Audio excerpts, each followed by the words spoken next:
पिछले वीडियो में हमने बलि वैश्वदेव यज्ञ यानी पंच यज्ञ के बारे में चर्चा की। उसकी लिंक डिस्क्रिप्शन बॉक्स में दी गई है। इस वीडियो में हम अतिथि की परिभाषा के बारे में चर्चा करेंगे। वेदों के बाद धर्मशास्त्र साहित्य सर्वाधिक लोकप्रिय है। धर्मशास्त्र काल के दौरान अनुष्ठानों के लिए विशेष नियम बनाए गए थे। वर्णाश्रम व्यवस्था में 4 आश्रम ब्रह्मचर्य, गृहस्थ, वानप्रस्थ और संन्यास का बहुत महत्व था। इनमें से गृहस्थ के कर्तव्य विशेष महत्वपूर्ण है। अतिथि सपरायन गृहस्थ की दैनिक दिनचर्या में से एक है। अतिथि का विस्तृत विवरण धर्मशास्त्र ग्रंथों में पाया जा सकता है। धर्मशास्त्र साहित्य में हमें अतिथि कौन है इसकी कई परिभाषाएं मिलती है। ये विशिष्टताएं अतिथि प्रिया के विभिन्न पहलुओं पर ध्यान केंद्रित करती है। यहाँ अतिथि की ऐसी परिभाषाओं का विश्लेषण करने का प्रयास किया गया है। सभी धर्मसूत्र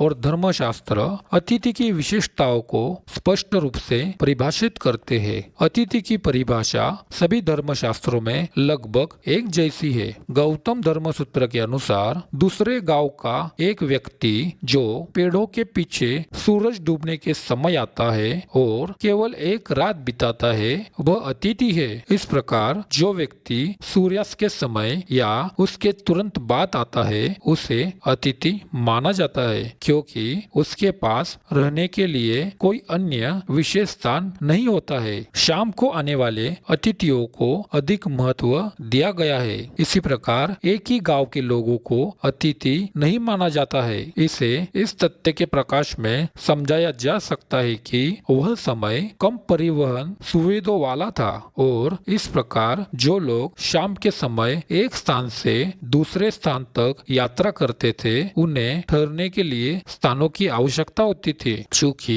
एक गांव के लोग उसी शाम को वापस जा सकते थे, इसलिए अतिथि शब्द केवल उन लोगों के लिए सीमित था जो शाम को आते थे और जिन्हें रात के लिए रुकने की जरूरत थी। जो व्यक्ति शाम के समय आए और वह किसी यात्रा पर हो और उसके ठहरने की कोई व्यवस्था न हो तो एक रात के लिए वह अतिथि कहलाता है। शांकायन गृहसूत्र में एक श्लोक उद्धृत किया गया है, उसे अतिथि नहीं माना जाएगा जो एक ही गांव में रह रहा है, नहीं जो यात्रा से वापस आ रहा हो। आप स्तंभ धर्म सूत्र में कहा गया है कि जो व्यक्ति केवल अपने कर्तव्य को पूरा करने के उद्देश्य से आता है और गृहस्थ के पास अन्य कोई उद्देश्य नहीं आता है उसे अतिथि कहा जाता है और ऐसे अतिथि को किया गया सम्मान शांति और स्वर्गीय आनंद लाता है। जो व्यक्ति एक ही इलाके में रहता हो और न किसी यात्रा पर हो उसे अतिथि नहीं कहा जाएगा।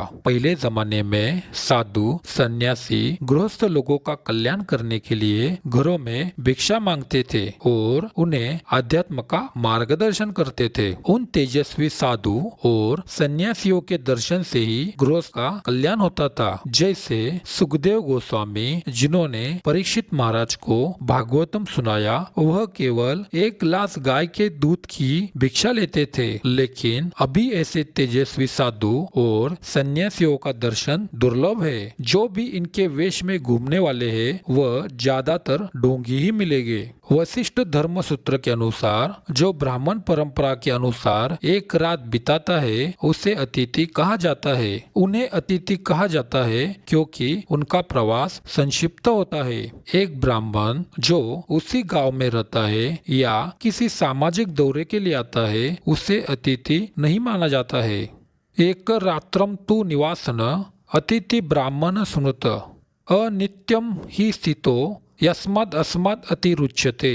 मनुस्मृति में कहा गया है कि जो ब्राह्मण दूसरे के घर में केवल एक रात के लिए रहता है क्योंकि उसके अगले दिन वहां रहने की कोई निश्चितता नहीं होती, इसलिए उसे अतिथि कहा जाता है। गृहस्थ के साथ एक ही गांव में रहने वाला या अपनी पत्नी के साथ रहने वाला ब्राह्मण अतिथि नहीं माना जाता है, उन्हें अभ्यागत के रूप में जाना जाता है। गृह स्वामी को सूर्यास्त के बाद घर में आए अतिथि का आदर पूर्वक सत्कार करना चाहिए और किसी भी परिस्थिति में उसका त्याग नहीं करना चाहिए। याज्ञवल्क्य स्मृति में उल्लेख है कि जिस व्यक्ति को वेदों का बहुत अच्छा ज्ञान हो उसे अतिथि मानना चाहिए। अतिथि केवल एक श्रद्धेय व्यक्ति नहीं है जो गृहस्थ के निवास में शांतिपूर्ण और आरामदायक प्रवास का आनंद लेता है। उनसे अपार सांसारिक ज्ञान और बड़प्पन की अपेक्षा की जाती है। गृहस्थ आश्रम में विद्वान सदैव आदरणीय अतिथि होता है। अतिथि के अनुष्ठानिक उपचार की प्रथाएं यज्ञों में पाई जाती है। एक गृहस्थ पंच महायज्ञ के भाग के रूप में प्रतिदिन अपने अतिथियों का आतिथ्य सत्कार करता है। अन्न की बलि चढ़ाने के अंत में यानी अन्न का दान देने के अंत में पहले अतिथि को भोजन कराना चाहिए, फिर ब्रह्मचारी को भिक्षा देनी चाहिए। सूर्यास्त के बाद जब कोई अतिथि आए तो गृहस्थों को अपनी सामर्थ्य के अनुसार शैया, आसन और भोजन देकर उसका सत्कार करना चाहिए। जो व्यक्ति सदाचारी और महान नहीं है उसे अतिथि नहीं माना जाता है। शतपथ का कहना है कि जो भी वैश्वदेव अनुष्ठान के अंत में पहुंचता है, चाहे उसका चरित्र अच्छा हो या बुरा, उसके साथ अतिथि के रूप में व्यवहार किया जाना चाहिए। यानी कोई धार्मिक अनुष्ठान पर आए तो उस स्थिति में आने वाला व्यक्ति के साथ अतिथि के समान व्यवहार करना चाहिए। मार्कंडेय पुराण में कहा गया है कि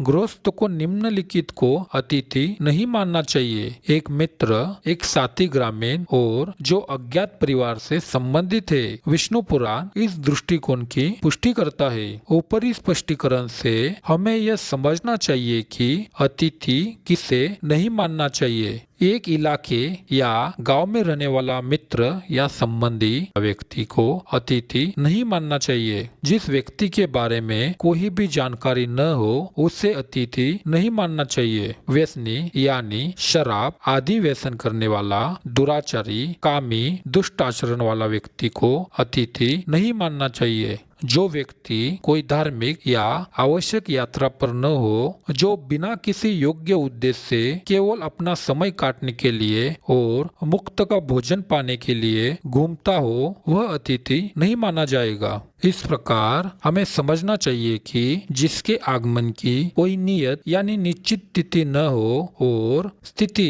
यानी जिसका ठहरना भी अनियत यानी अनिश्चित हो, वह अतिथि कहलाता है। अतिथि यज्ञ का अधिकारी वही है जो विद्वान हो एवं जिसका आना, जाना और ठहरना अनियत यानी अनिश्चित हो। वह चाहे किसी वर्ण का हो, उसकी सेवा करना यह एक श्रेष्ठ कर्म है।